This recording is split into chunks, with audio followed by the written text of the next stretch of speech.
Bonjour à tous, bonjour à toutes, ou plutôt bonjour à toutes, bonjour à tous. C'est un plaisir d'être avec vous ce soir pour cette conférence.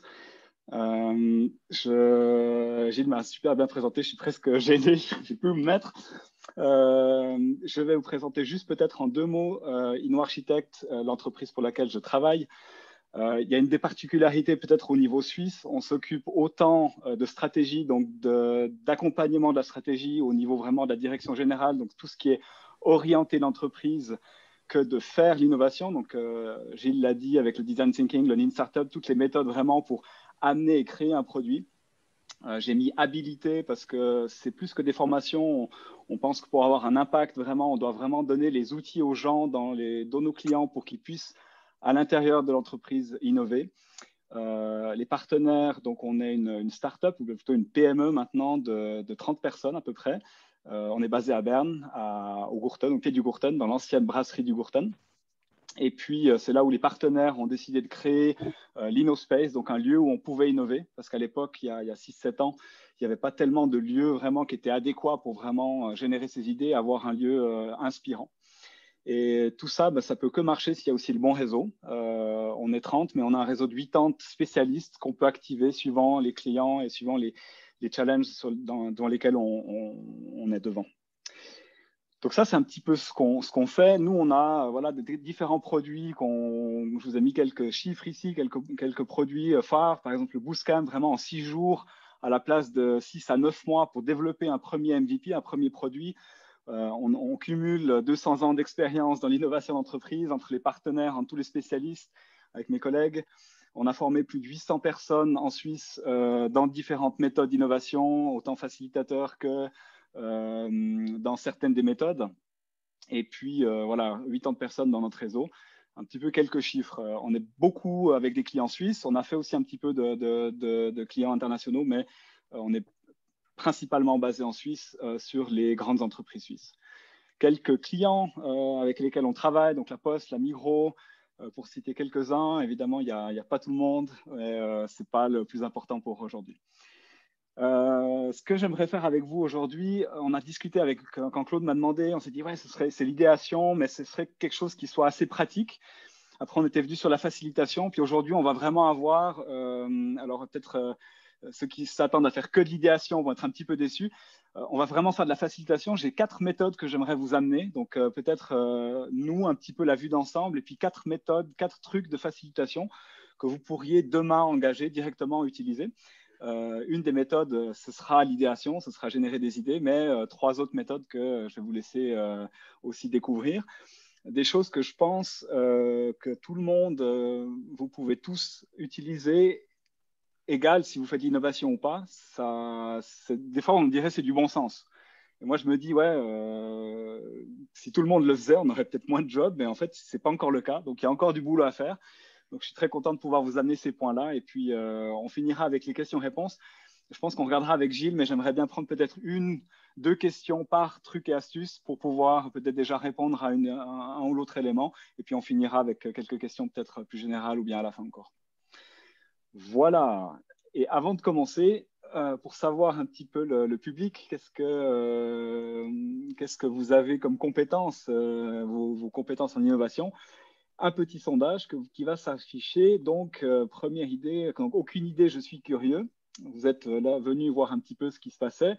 Quelques notions, vous avez participé à un atelier ou alors vous êtes déjà peut-être des facilitateurs à l'intérieur de votre entreprise, ou vous êtes carrément peut-être des facilitateurs externes, donc des consultants en innovation, des collègues. Ce serait aussi chouette. Alors, je vous laisse répondre.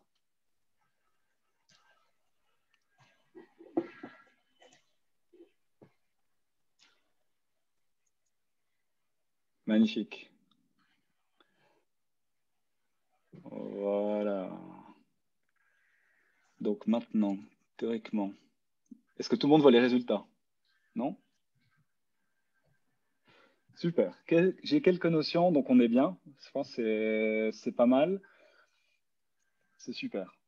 Je pense qu'on est bien. En fait, aussi, on est bien aussi avec un petit peu la hauteur que j'ai pris pour aujourd'hui. Je pense que ça pourrait être intéressant. Il n'y aura pas trop de redondance, puis ceux qui ont déjà facilité pourront aussi peut-être partager dans les ateliers, dans les travaux de groupe qu'on va faire, pourront partager leurs expériences.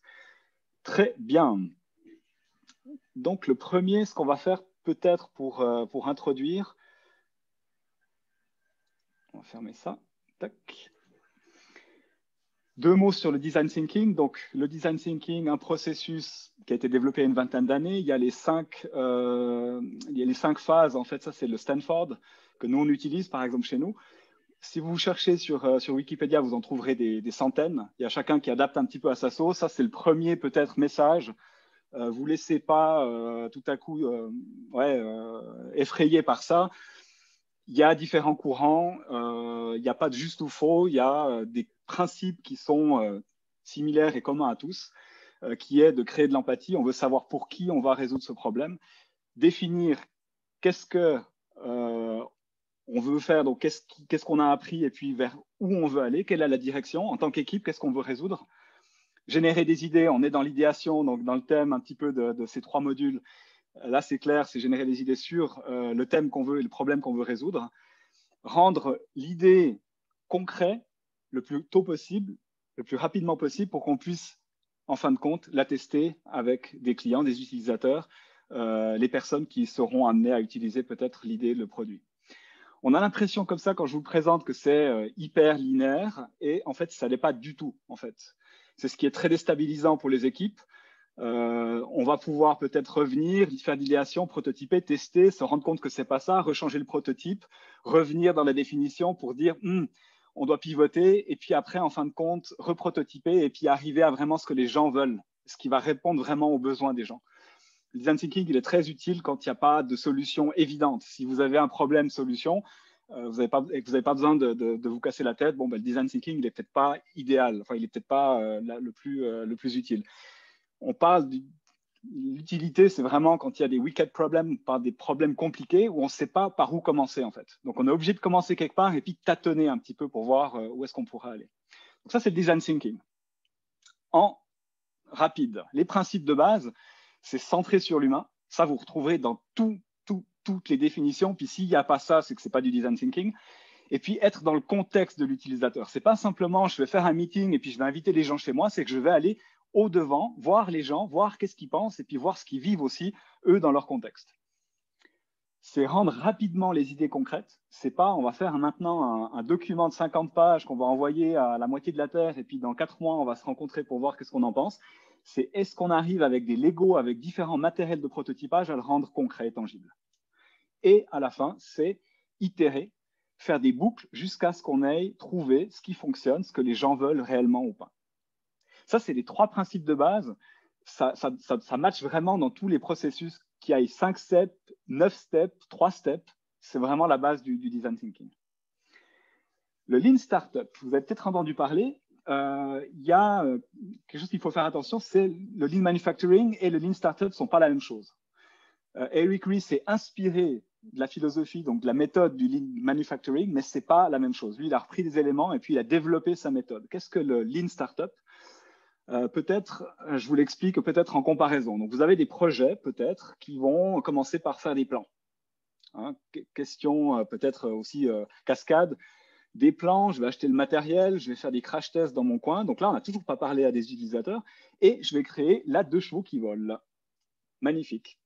Et là, je teste. Et puis là, peut-être vos clients vont être un petit peu sceptiques, comme nous disent nos Suisses allemands. Vous avez des coûts qui augmentent. Donc, plus on avance dans le projet, plus ça augmente, le risque augmente et la valeur, en fin de compte, est-ce que franchement, ça va plaire aux utilisateurs?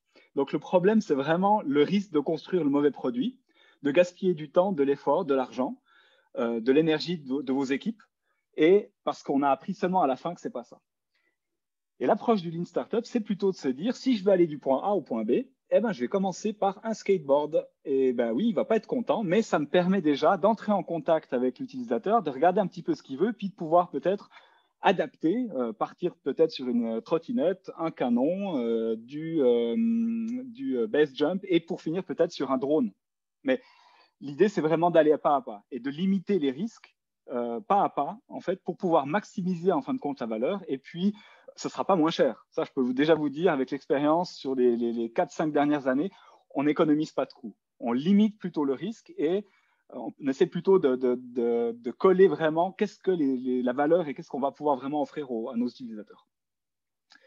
Les différentes, donc on parle aussi, donc Eric Ries et puis les spécialistes dans la méthode, je vous ai mis aussi les sources un petit peu pour que vous puissiez retrouver. Eric Ries et puis Ash Maurya qui sont inspirés donc du business model Canvas de Yves Pigneur et Osterwalder.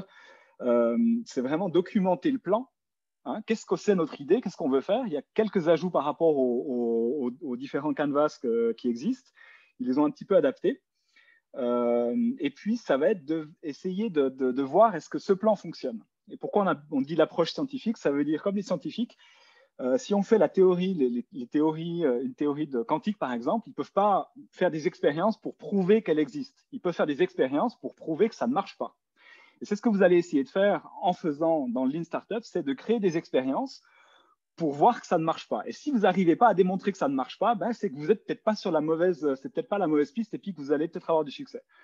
Donc, c'est vraiment identifier les parties les plus risquées du plan et ensuite faire des expériences avec la boucle construire, mesurer, apprendre. Donc, vraiment construire un prototype, une première application qui va me permettre de mesurer, voir est-ce que c'est ce que les clients ils veulent, est-ce que ça réagit bien, pour pouvoir apprendre, est-ce qu'on est sur la bonne voie ou est-ce qu'on doit peut-être pivoter, arrêter ou bien choisir autre chose. Une petite vue d'ensemble, parce que ce qui se passe souvent, j'ai des équipes qui viennent chez moi, ils me disent, voilà, le design thinking, et puis c'est la panacée. Le design thinking, et puis là, je résous la moitié des problèmes de la Terre, c'est parfait, c'est magnifique.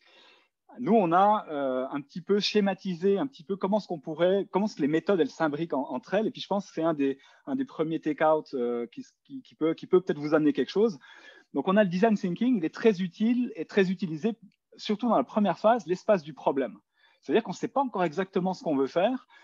Généralement, on reçoit du management, on devrait recevoir en fait le design challenge. C'est stratégiquement, on veut être plus fort là-dedans, on veut faire quelque chose dans ce domaine-là.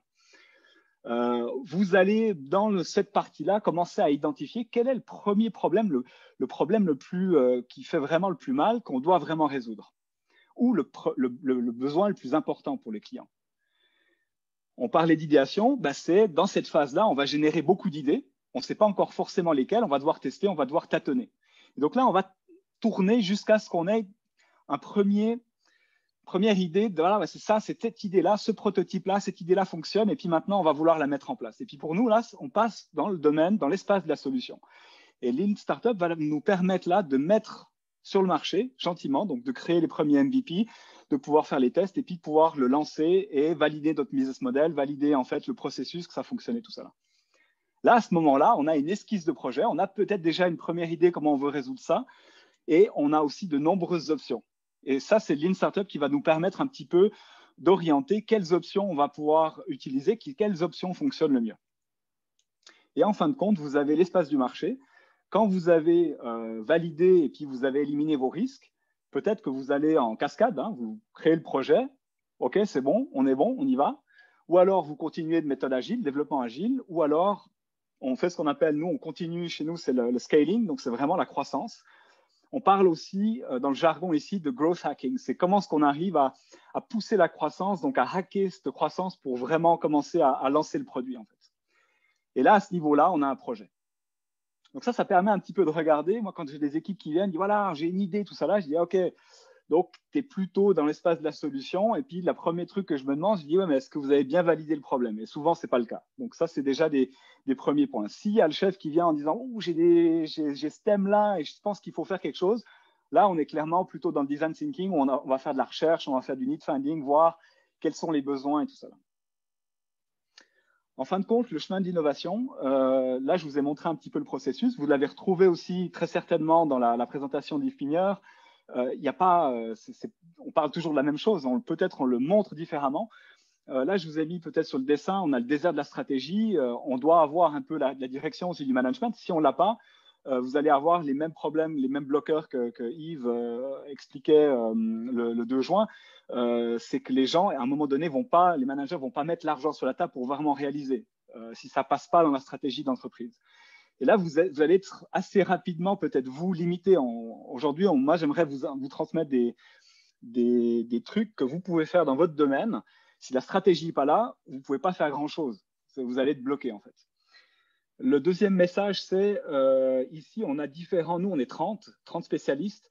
Et par exemple, j'ai un des partenaires qui est spécialiste de la stratégie, donc tout ce qui est organisation, stratégie. J'ai un partenaire, un de mes chefs, qui est vraiment dans tout ce qui est la création, la factory, vraiment de faire de l'innovation pour vraiment jusqu'à lancer le produit. Et puis, un des partenaires qui est vraiment dans la formation qui donne ça. Et un spécialiste qui est vraiment spécialisé dans le growth hacking, dans la croissance, ce n'est pas le même qui va générer des idées. Donc là, c'est aussi peut-être de démystifier pour vous, ceux qui débutent un peu dans l'innovation, c'est qu'il y a des spécialistes dans certains domaines et peut-être suivant la phase où vous êtes, vous allez prendre peut-être quelqu'un qui va vous accompagner. Nous, typiquement, on a des spécialistes de la phase, on appelle ça en allemand, c'est la Frühphase, donc c'est des phases jeunes, les premières phases. Ce n'est pas les mêmes personnes qui vont après passer le paquet, donc le client va discuter et passer dans différentes étapes de l'entreprise avec différents spécialistes. Et pour faire bouger les choses, il y a des choses que vous pouvez faire vous. Et c'est ce que j'aimerais vous montrer dans cette prochaine heure, hein, à peu près, heure 10. Le premier, c'est le contexte propice de travail. Donc, ça marche totalement aussi pour l'idéation. S'il n'y a pas un propice, vraiment un mindset, les gens sont pas bien, se sentent pas bien, ça va être extrêmement difficile de générer des idées. Et le contexte de travail, il est propice, c'est pour tout le monde, hein. On est humain, c'est égal le workshop, les méthodes d'innovation, la phase où vous vous trouvez, l'entreprise, le chef, les participants, le challenge. On a besoin en fait de se sentir bien pour pouvoir vraiment travailler et performer. Et là, j'aimerais faire un deuxième petit sondage pour voir qui pratique ces méthodes par exemple, de warm-up, d'énergie, donner un petit peu d'énergie au début des workshops, des brise-glaces, qui est déjà familiarisé, qui en abuse, qui aimerait en faire plus, mais n'a généralement pas le temps, et puis pour qui c'est difficile.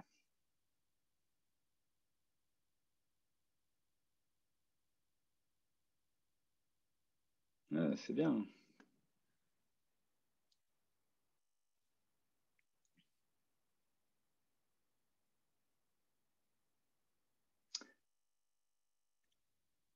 Voilà, il y en a encore. On va mettre impeccable. Alors, j'en use, on en abuse 18, 18, 7. Très bien. Impeccable. Donc c'est bien, ça me fait plaisir. Là, il y a quand même 7 qui disent ils y vont à fond. Ça me fait plaisir. Et ça montre aussi qu'il y a peut-être quelque chose aussi que demain vous pourrez faire. J'ai quelques slides que j'aimerais vous montrer et avec plein de liens et de références. Impeccable. Alors, je vous ai donné 3 warm-up, energizer, brise-glace. Donc avant tout, on est humain.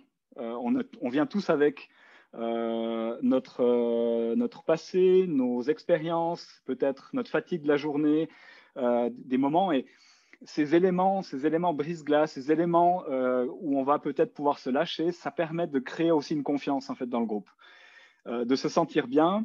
Ça paraît des fois un petit peu bête, mais ça permet aussi des fois de désamorcer des soucis. Quelqu'un qui va pouvoir aussi peut-être dire après, écoute, voilà, moi j'ai ça en ce moment dans ma vie, et puis du coup, voilà, si je participe pas et tout ça. Donc de désamorcer peut-être des situations et puis de pouvoir vraiment aller chercher chacun. Les activités brise-glace, surtout au début des workshops, pour mettre la confiance dans le groupe, créer l'esprit d'équipe. Il y a la participation, peut-être de détecter certaines peut-être sensibilités ou bien des problèmes avant que ça arrive. On a les warm-up. Typiquement, l'idéation, est-ce qu'on peut être créatif à la demande en un claquement de doigts? Non.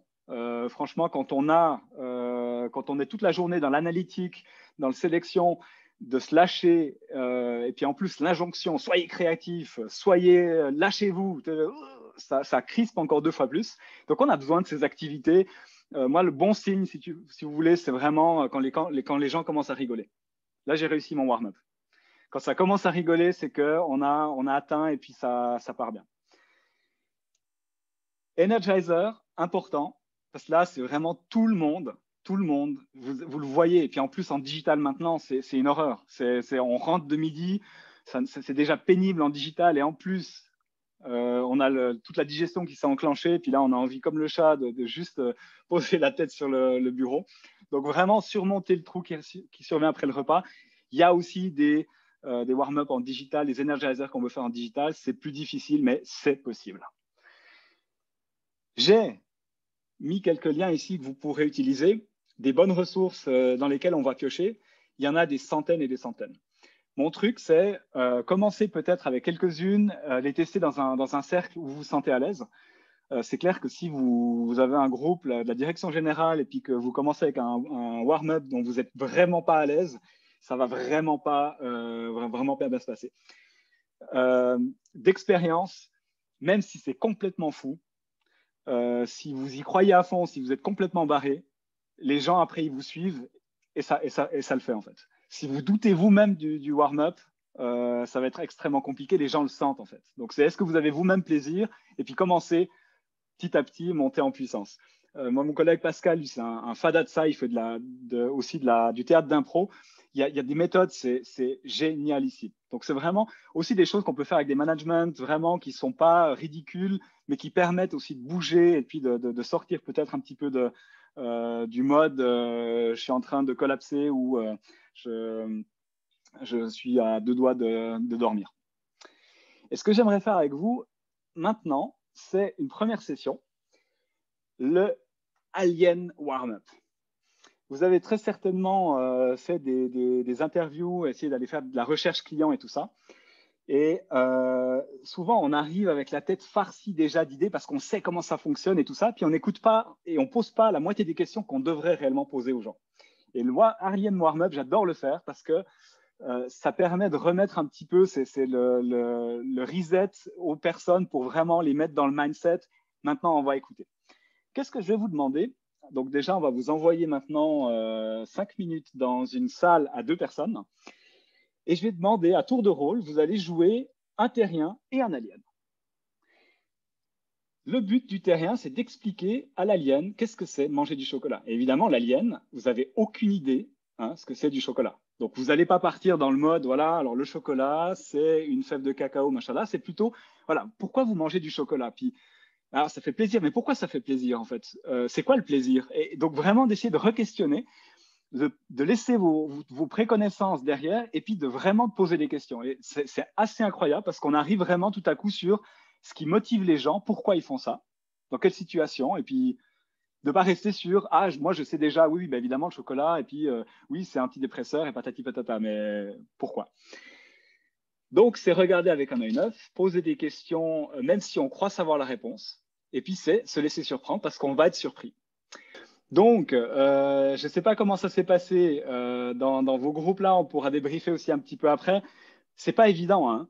Quand on dit ouais, c'est pour me faire plaisir, mais c'est quoi le plaisir? Qu'est-ce que tu ressens concrètement? Il faut vraiment, c'est une discipline mentale assez forte pour vraiment aller creuser vraiment tous ces éléments. Moi, ce que j'aime beaucoup, c'est qu'une fois qu'on l'a fait, les gens rigolent bien parce qu'il y a des questions à la con qui viennent. Et après, une fois que vous allez partir dans les interviews, quand ils vont vraiment être confrontés aux clients, c'est vous vous rappelez mode alien. Et là, il y a tout le monde qui a la banane. Donc déjà, ça donne un petit peu la bonne humeur et ça les fait vraiment penser, OK, on doit vraiment aller chercher le pourquoi du comment, ce qui motive les gens et vraiment aller au fond des choses. Donc c'est un warm-up que j'aime beaucoup faire, surtout dans la partie vraiment recherche, quand on va vraiment essayer de mettre le mindset en fait à l'équipe pour qu'ils aillent chercher, qu'ils aient cette volonté de chercher. Très bien. Je vous propose qu'on fasse une deuxième truc de facilitation sur l'idéation. On est vraiment dans le cœur du design thinking. Et juste parce que c'est fun et qu'on aimerait faire que ça. Malheureusement, le projet d'idéation, quand on voit la période où on génère des idées, après la période où on va tirer l'idée jusqu'à la réalisation sur le marché, c'est malheureusement une toute petite partie, mais elle est fun. Les règles des générations d'idées, vous les avez, je pense, en partie. Donc, c'est vraiment, on cherche la quantité avant la qualité. Donc, vraiment que les gens se lâchent, même si c'est complètement fou, complètement pas forcément réalisable. Des fois, on peut reprendre des petites parties d'idées et puis la tourner en quelque chose qui soit réalisable. Donc, c'est important vraiment de générer plutôt vraiment la quantité sur la qualité, d'avoir vraiment aussi un endroit vraiment comment on dit, de sécurité où les gens peuvent se lâcher. Ça, c'est important. C'est pas, faut faire attention si tout à coup le chef un petit peu commence à critiquer. Il faut bien maintenir ça, bien maintenir les règles, donner les règles.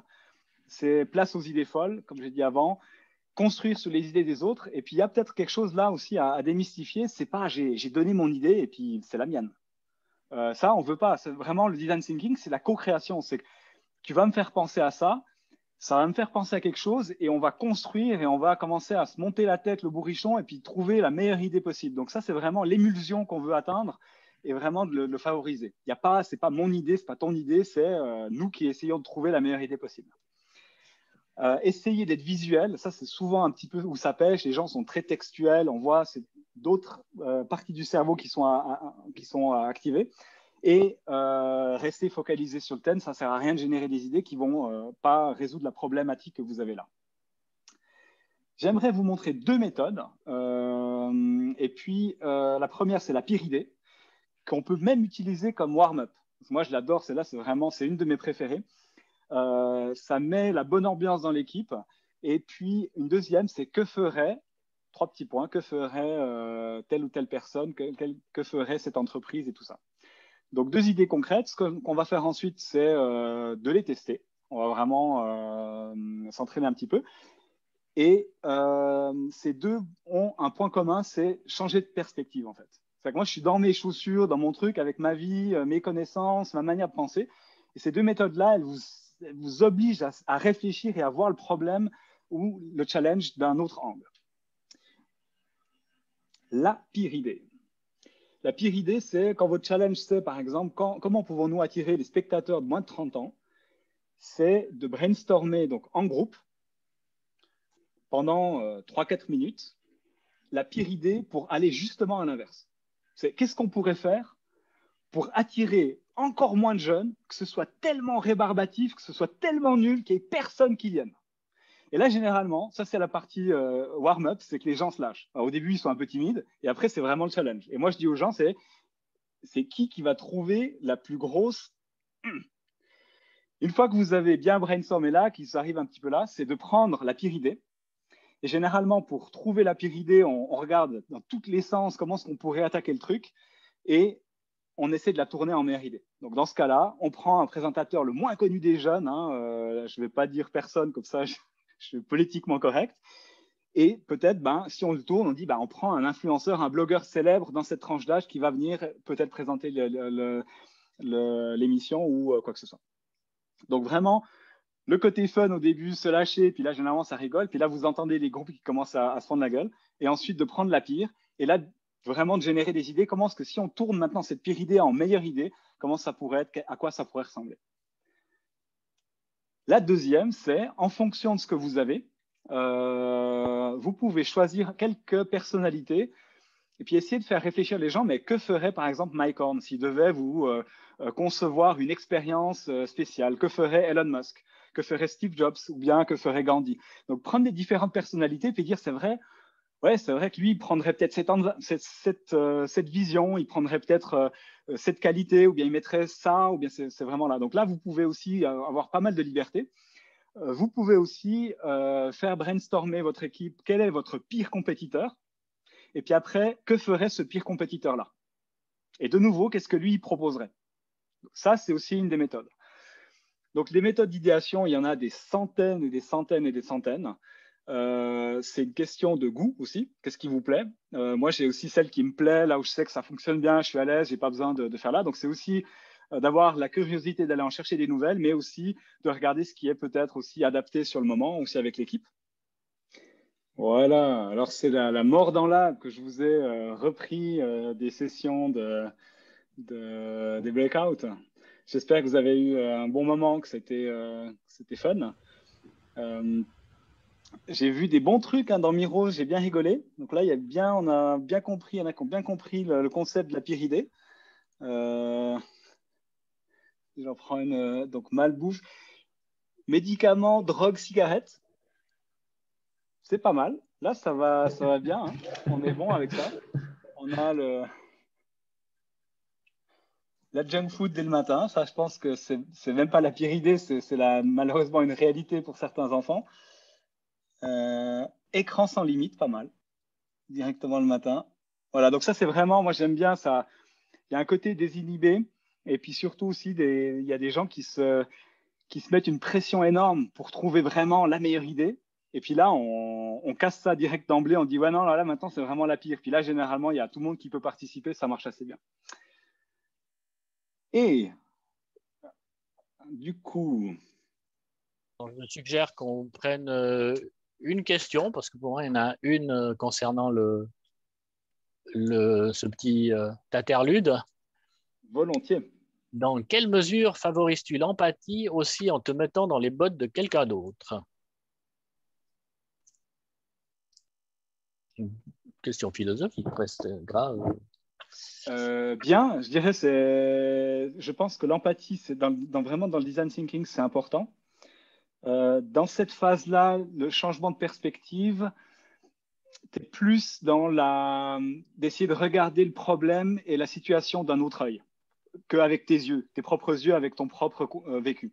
Mais je pense totalement, l'empathie, elle va t'aider aussi à créer une solution, un produit qui va vraiment résoudre un problème des personnes pour lesquelles tu veux faire quelque chose. Dans cet exercice-là d'idéation, l'empathie, oui, bah, si tu prends Mike Horn, tu te dis, bon, qu'est-ce qu'il vit dans le Grand Nord quand il a fait ces trucs-là? Il essaie de se mettre dans sa peau pour voir, ah ben tiens, puis lui, s'il devait maintenant refaire le déjeuner, bah, peut-être qu'il pèserait les aliments, il regarderait pour les enfants, que ce soit adapté en fonction des calories qu'ils vont dépenser la journée, en fonction de leur croissance. Donc voilà, oui, tout à fait. Donc je pense que ça aide. C'est peut-être pas le but premier dans cette phase-là d'idéation, mais dans le design thinking, c'est super important. On prend une autre question, une deuxième? Alors, c'était tout, à part le problème technique que les gens ont relevé au Ouais, départ, et ouais, bravo à la celui honte, qui hein. l'a résolu. Oui, c'est moi. Bravo à celui. Alors, merde, bravo, merci. Parce que j'avais pas Ouais, du tout compris ouais. pourquoi. Non, non, mais en Non. fait, quand j'ai partagé, j'ai pas checké la coche en bas, et puis du coup, on aurait pu attendre longtemps. Donc, avant de faire une petite pause biologique pour que, si jamais vous devez peut-être comme moi aussi aller aux toilettes, je vous propose de faire encore une dernière information. Là, on a fait de l'idéation sur une question de brainstorming, donc un problème qu'on voulait résoudre. On peut tout à fait faire le même exercice de l'idéation sur les business models. Et je vous ai mis deux références ici, donc l'Université de Saint-Gall avec les Business Model Innovation Pattern Card et puis les cartes de brainstorming de Board of Innovation qui sont pour Board of Innovation en ligne, sauf erreur téléchargeables, vous pouvez les imprimer et puis les utiliser. Et puis l'Université de Saint-Gall, elles sont 43 €, quelque chose comme ça. Et du coup, de vraiment la même chose, vous avez votre business model, comment vous comptez faire, et c'est de twister le cerveau. Ouais, mais bon, là, tu as pensé à faire un truc super standard, mais est-ce que tu peux peut-être tourner ton business model différemment? Et puis, tu as des cartes d'inspiration qui te permettent peut-être de faire ça. Donc, l'idéation, pas seulement sur le design thinking au début, mais aussi peut-être dans l'in startup avec les business models, quand on cherche encore la manière dont on va gagner de l'argent sur le produit qu'on est en train de développer. Impeccable. Alors, j'aimerais vous présenter encore deux trucs de facilitation. Tac. Un outil que j'utilise ou qu'on utilise en tout cas chez nous, chez InnoArchitect, très souvent, c'est un peu l'outil passe-partout, le Problem Solution Interview, l'interview Problem Solution. On a ce cas-là en fait de clients qui viennent chez nous comme ça, mais vous pourriez aussi, dans votre contexte, votre chef vous convoque ou bien vous prend à part à la pause café, il a une super idée géniale. Il a son meilleur pote qui est venu le trouver à la maison. Ils ont bu des verres jusqu'à pas d'heure. Et puis tout à coup, il y a l'idée géniale qui est venue. Et puis évidemment, c'est priorité 1, il faut réaliser. Typiquement, où est-ce que ça se situe un petit peu dans notre vue d'ensemble? Bah, c'est là. Hein, on a déjà l'idée, on a la solution, il faut réaliser ça. Tiens, prends 50 000 balles et réalise déjà le truc. Comment on peut réagir dans cette situation-là? Et j'aimerais vous présenter en fait l'interview Problem Solution. C'est un outil que vous pouvez assez facilement utiliser Nous, la première question qu'on se dit, c'est est-ce qu'il y a vraiment les besoins, les problèmes qui sont bien définis? Est-ce qu'on sait à qui ça va plaire? Et souvent, il y a beaucoup d'hypothèses et beaucoup de choses qui ne sont pas claires. Donc, comment ça se passe? L'interview problème-solution, l'avantage, c'est vous pouvez pacter un petit peu, d'aller chercher quand même un petit peu le besoin et le problème qui n'aurait pas été peut-être été analysé correctement ou bien dans tout le détail, en même temps qu'évaluer peut-être la solution que le chef y pense. Donc, comment ça se passe en concret? On va d'abord valider les besoins ou poser quelques questions sur les besoins et ensuite montrer le prototype et puis discuter après du prototype pour pouvoir savoir un petit peu ce que la personne pense. On peut le faire avec des personnes seules ou alors avec des panels de 3 à 5 personnes. Nous, on fait facilement des panels. Ça permet vraiment, dans 45 minutes, d'avoir un bon premier sentiment. Est-ce qu'il y a vraiment ce problème ou ce besoin? Et puis, qu'est-ce que les gens pensent de cette solution-là avant de concevoir quoi que ce soit? Je vous ai mis un petit peu le déroulement, comment ça se passe. Donc, présentation du projet, qui vous êtes et puis comment ça se passe. Des fois, vous voulez ou vous ne voulez pas dire qui vous êtes. Ça peut influencer un petit peu pour la thématique sur le problème. Question ouverte pour ce qui est d'aller chercher sur les besoins le problème. Nous, on fait la préparation avec les équipes, on fait la préparation avec les hypothèses critiques. On demande aux équipes de formuler leurs hypothèses critiques. On pense que telle personne a ce problème-là ou ont ce besoin-là. Et ensuite, on formule les questions ouvertes pour pouvoir aller les chercher. On parle aussi des habitudes alternatives. Ça, vous retrouverez un petit peu aussi dans le Lean Startup, dans les Canvas. Il y a le problème et les alternatives existantes qui pourraient être en concurrence avec notre solution. Ça permet aussi de sentir aussi un petit peu le marché, qu'est-ce qui se passe. Ensuite, on monte le prototype ou le storyboard. Là, il y a plusieurs solutions pour le faire. Vous pouvez faire, c'est une landing page, donc une page fictive de produit qui décrit un produit, mais qui n'a encore rien derrière. Ça peut être un prototype Lego que vous avez photographié puis que vous montrez en fait devant les clients. Ça peut être un prototype papier, par exemple, un mock-up, donc un écran pour voir un petit peu, visualiser à quoi ça pourrait ressembler. Donc là, vous avez vraiment le choix un petit peu de ce que vous voulez montrer. Et ensuite, c'est feedback ouvert. Qu'est-ce qui vous plaît dans l'idée? Qu'est-ce qui ne vous plaît pas? Qu'est-ce qui manque? Quels bénéfices vous voyez à la solution ou bien à ce qu'on vous propose? Quels avantages? Et puis, alors, qu'est-ce qu'il faudrait qu'il y ait pour que tu payes, peut-être? Et puis, si vous voulez vraiment savoir est-ce que les gens seraient prêts à acheter ou des choses comme ça, ce serait plutôt avec une échelle de 1 à 5. Quelle est la probabilité que tu achètes un produit comme ça? 1, pas du tout. 5, génial, je saute dessus. Et là, je peux déjà vous dire, 3, c'est pas bon. 3, c'est la politesse pour pas vous dire, écoute, ton truc, c'est merdique, si je peux me permettre, excusez-moi. Mais j'ai pas envie de te le dire vraiment en face, et puis je suis poli avec toi, donc je vais te dire 3. Mais moi, aux équipes, quand ils me disent, ouais, toi, il a dit 3, je dis non, là, il t'a dit juste au revoir, tu vas plus me revoir. Donc, soit c'est 4, 5, super. Là, on voit ça tire bien, les gens sont vraiment motivés, mais 3, c'est pas du tout ça.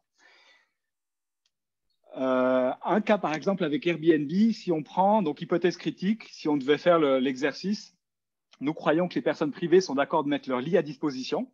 Est-ce que les gens sont d'accord de recevoir des gens dans leur maison, limite de dormir dans leur plumard quand on loue toute la maison? Une question peut-être qu'on pourrait poser ouverte, sans donner déjà toute la solution, et puis pour tester un petit peu comment les gens réagissent, ce serait dans quelles circonstances serais-tu prêt à prêter ton appartement à un inconnu? Donc là, on n'a pas parlé du service ni quoi que ce soit, mais c'est plutôt de sentir un petit peu comment la personne elle est vis-à-vis de son chez-soi. Comment on pourrait tester? C'est une landing page, comme probablement Airbnb, ça c'est une première version de Airbnb. Voilà, regarde, tu as la possibilité en tant que host de rentrer ta chambre ou bien ton appartement dans la liste. Quels avantages tu vois et tout ça.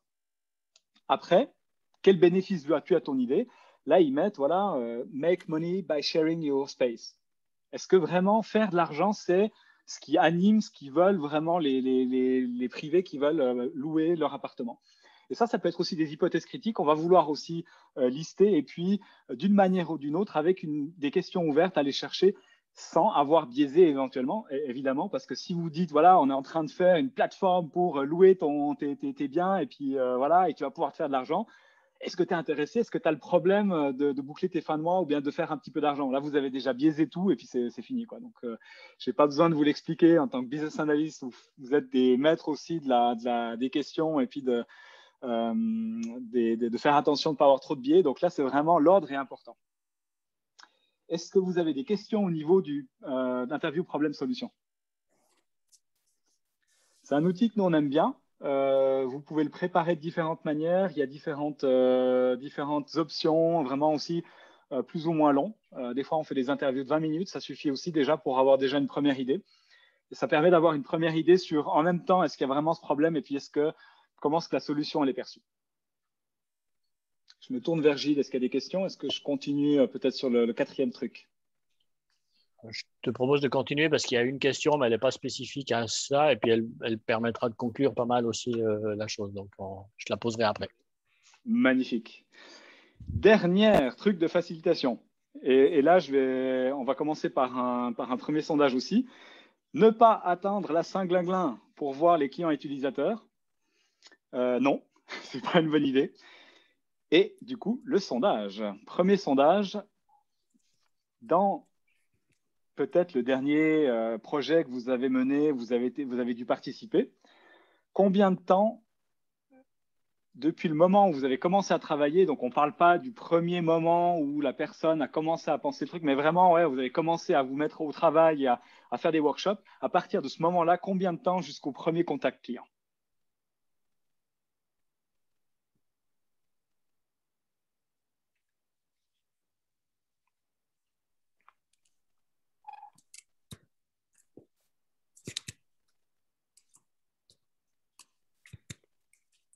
Alors, 30 personnes, ça monte, ça monte, ça monte.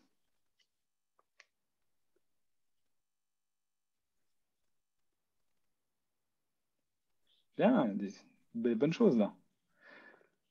Alors, magnifique, partage des résultats. Bien, 30% entre 1 et 7 jours. Top, ça je pense qu'on est bon. Nous en général, c'est une demi-journée. C'est avec le premier workshop avec le client, on va commencer à travailler avec les équipes. Donc, je ne parle pas de la préparation du workshop, mais du moment qu'on commence à travailler avec les équipes, généralement, le matin, on prépare, l'après-midi, on a des clients et les utilisateurs qui viennent parler. En tout cas, la moitié des workshops qu'on fait, c'est ça. Et des fois, c'est le jour numéro 2. Mais l'important là, c'est vraiment d'être le plus rapidement. J'ai fait le test une fois dans une autre conférence à Strasbourg et j'avais quand même bien un quart, un tiers, où c'était entre 12 et 24 mois. Et là, c'est un peu trop long. C'est vraiment un peu trop long. Mais là, c'est bien. Je pense que c'est une bonne… on a 60% qui sont vraiment dans un temps qui est comprimé. C'est super important. C'est un des éléments où vous pouvez, en tant que vraiment membre du groupe, de pousser ça, en fait. Et on sait, c'est pas agréable. Moi, je suis un ingénieur à la base. Donc dans ma première vie. Et les ingénieurs, on aime bien travailler entre nous. Hein. On fait notre petit truc, on parle de technique, il n'y a pas toute cette histoire d'utilisateurs avec leurs besoins à la boue, on ne sait pas trop quoi. Et le fait d'aller se confronter aux utilisateurs, ben on sort de la zone de confort. On va peut-être ramasser sur la gueule. Et ça, c'est pas agréable. Il n'y a personne qui a envie de ramasser sur la gueule. Mais c'est nécessaire parce que plus tôt on ramasse sur la gueule, plus tôt on peut corriger les erreurs. Et si on a une équipe qui est un petit peu frileuse, et puis ah ouais, mais on y va, mais dans le mois prochain, mais je pense que c'est bien, il faut le planifier, non, c'est bien, on le prend sur la liste, ça va jamais se passer. Donc là, vous avez vraiment en tant que facilitateur la possibilité de vraiment pousser ça, en fait, vraiment de pouvoir faire que ça se passe beaucoup plus vite. Deuxième sondage, à quelle fréquence? Important aussi. Alors, prochain sondage. À quelle fréquence sont les contacts clients? Donc là, je parle interview, test, et ce n'est pas discuter avec le mandataire pour lui serrer la main, lui passer la main dans les cheveux et dans le dos. Hein. C'est vraiment avec les utilisateurs finaux pour vraiment valider votre idée, aller chercher les besoins, vraiment vérifier que ça marche.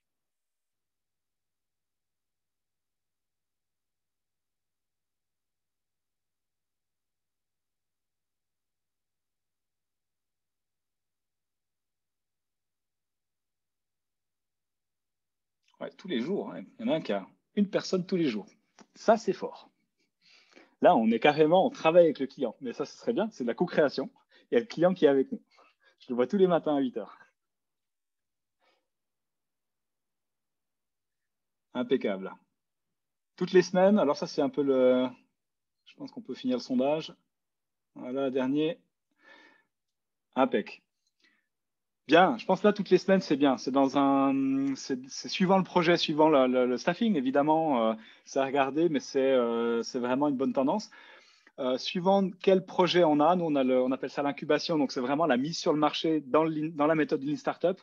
On a une semaine de sprint où on travaille ensemble, toute l'équipe. Le vendredi, on a le release. D'ailleurs, cette semaine, je suis en plein sprint. Donc, vendredi, on a le release avec les dernières fonctionnalités qui sortent et on a 2 semaines de tests. Et pendant la semaine de sprint, là, on a jeudi, donc mardi et jeudi, on a des utilisateurs qui viennent tester. Donc, c'est qu'est-ce qui s'est passé pendant les 2 semaines pour voir avec eux, voilà, interviewer. Et puis, les nouvelles fonctionnalités qu'on sort. Et après, il y a de nouveau 2 semaines de tests où on regarde comment ça se passe. Donc, ça dépend un petit peu quelle constellation vous avez dans votre projet entreprise, quelle méthode et où est-ce que vous êtes. Mais je pense que c'est 71% toutes les semaines, on est bon. Donc, la réalité des grandes organisations, il y a encore des études qui montrent, ça va de moins en moins. Hein, on voit, c'est de moins en moins présent, mais il y a quand même encore des entreprises où c'est 18 à 24 mois avant le premier contact client. C'est trop long. On voit que la recherche client et le contact, il est partout, hein, autant dans le design thinking avec tout ce qui est test des idées, toute la recherche au début, dans l'espace de la solution, vraiment de montrer que cette solution, on arrive à la faire tourner, l'expérience qu'on promet au client, elle fonctionne, jusqu'à l'espace du marché, vraiment d'optimiser. Et dans l'espace du marché, vous pourriez me dire, ouais, mais là, bon, on a le produit qui tourne, c'est bon, on est en train de grandir en Suisse, en Europe. Est-ce qu'on a encore beaucoup de clients, beaucoup de tests et beaucoup de recherches? Et la réponse, elle est oui, totalement. Et c'est ce qu'on appelle maintenant j'ai le mot qui m'est parti, c'est l'apprentissage continu. C'est vraiment aussi quand on est en train de développer un produit, de continuer à être curieux, apprendre sur les utilisateurs pour peut-être amener des nouvelles fonctions ou si ça se trouve amener un nouveau produit. Et d'utiliser en fait l'opportunité de vraiment, semaine après semaine, vraiment de rester en contact avec les utilisateurs pour pouvoir peut-être s'inspirer, avoir des nouvelles idées, découvrir des nouveaux problèmes pour pouvoir après l'amener. Un autre petit truc que je peux vous donner, vous connaissez le 80-20 ou le 80-20. Je suis fribourgeois, je peux le dire, le 80. Nous, on essaye le 65. Donc 60% du résultat en 5% du temps. Pourquoi en fait 60% du résultat? Si vous allez très rapidement tester avec les gens, c'est pas parfait, mais par contre, ça vous donne déjà des premières idées. Est-ce que ça fonctionne? Est-ce que c'est vraiment la bonne direction? Si vous vous êtes trompé, vous avez perdu très peu de temps. Si c'est la bonne direction, vous continuez à développer et puis dans l'itération suivante, vous allez continuer à développer et à consolider. On voit en fait tout au début des processus d'innovation, c'est très instable, il y a beaucoup d'inconnus, on ne sait pas encore exactement. Et là, ce qu'on veut faire plutôt, c'est des expériences et des prototypes pas chers. Et en fonction du projet, avec le temps, on va gagner en sécurité. Et là, on va investir beaucoup plus d'argent dans le prototype et tout ça. Mais au début, ça ne sert à rien de mettre 4 jours de développement avec un designer qui va faire un super layout si on ne sait pas si c'est vraiment cette direction-là. Donc, c'est vraiment d'essayer. Et ça, c'est une difficulté. Ça, moi, je le sens dans tous les workshops que je fais. C'est de dire aux gens, regarde, c'est bon, c'est pas parfait, mais c'est suffisant pour aller déjà au-devant du client et lui montrer quelque chose. Et ça, on doit apprendre, en fait. Donc ça, vous pouvez vraiment le faire, de se dire, ouais, bon, alors, c'est pas... Là, on arrête la discussion, on va tester, on regarde ce qu'ils disent. S'ils sont d'accord, ben, on continue. S'ils ne sont pas d'accord, ben, on va devoir trouver peut-être une autre solution et puis aller vers quelque chose d'autre. Les 4 trucs, en résumé, j'arrive au bout. Être au contact des clients le plus rapidement possible, tout le temps, même si ce n'est pas parfait, même si ce n'est pas terminé, pour apprendre le plus rapidement possible. Et ça, sérieusement, moi, je le dis aussi, hein, il y a peut-être des gens qui font du design thinking depuis 20 ans sans le savoir. Parce que le principe d'être avec l'utilisateur au centre, de discuter avec lui le plus rapidement possible, il n'y a pas besoin que ce soit du design thinking. Peut-être vous le faites déjà et c'est déjà super. Le deuxième point, c'est créer l'espace propice de travail, donc vraiment les bonnes conditions pour la créativité. On a vu des warm-up, il y en a vraiment une tonne. Essayez de vous entraîner, vous pouvez aussi vous entraîner en famille, hein. Le faire avec vos femmes, maris, avec les enfants, ça marche. Et puis d'arriver vraiment à l'expliquer de manière claire pour pouvoir vraiment gagner en sécurité. Essayez de changer de perspective. Ça permet de voir les choses avec un autre œil, donc de changer l'angle avec les deux méthodes qu'on a là, pyridée et puis le que ferait. Et l'interview problème-solution, qui est un petit peu le couteau suisse, le passe-partout qu'on peut utiliser pour un petit peu, si on veut savoir autant ce problème que la solution, comment ça pourrait être perçu.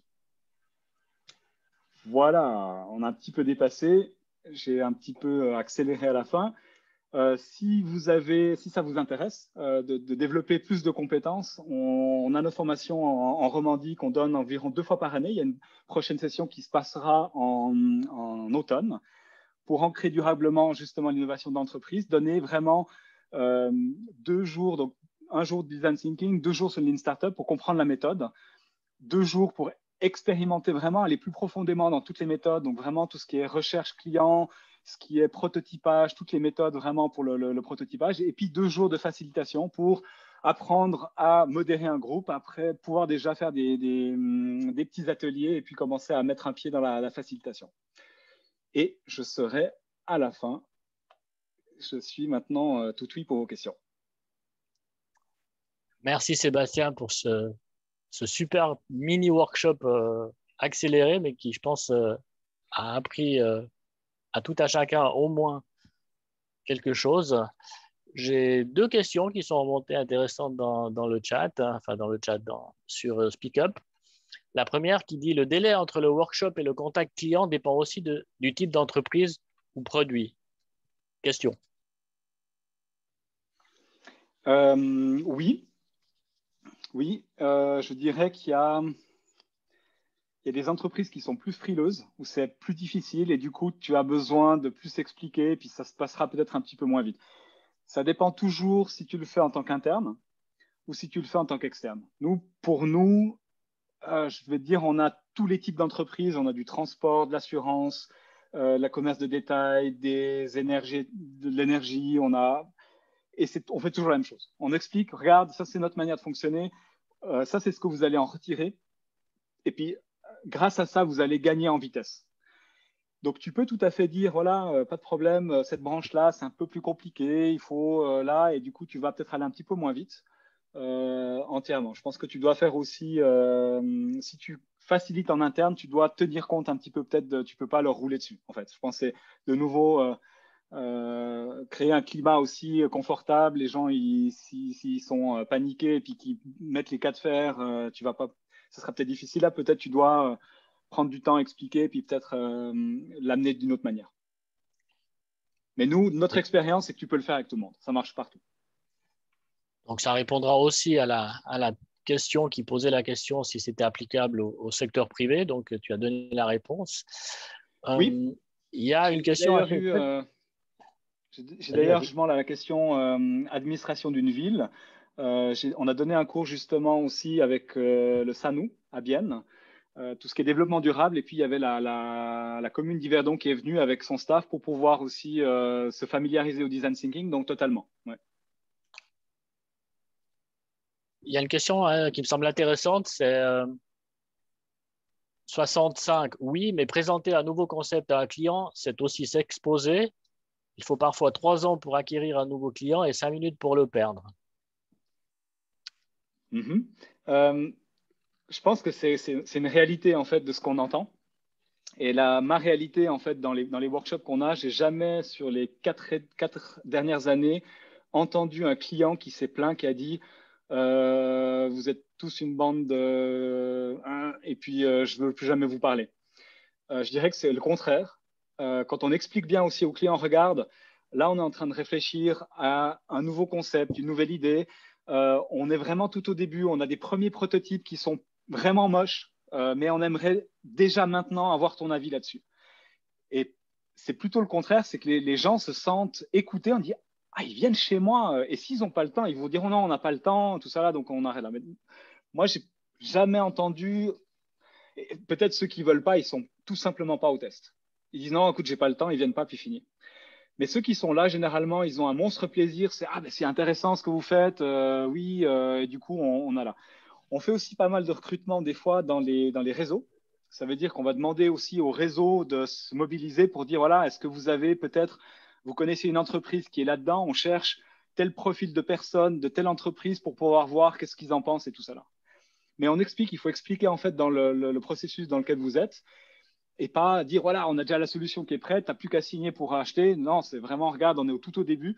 On est dans une méthode innovative, c'est pas parfait, c'est vraiment, on aimerait le maximum apprendre et tout ça. Et j'ai jamais eu de feedback négatif.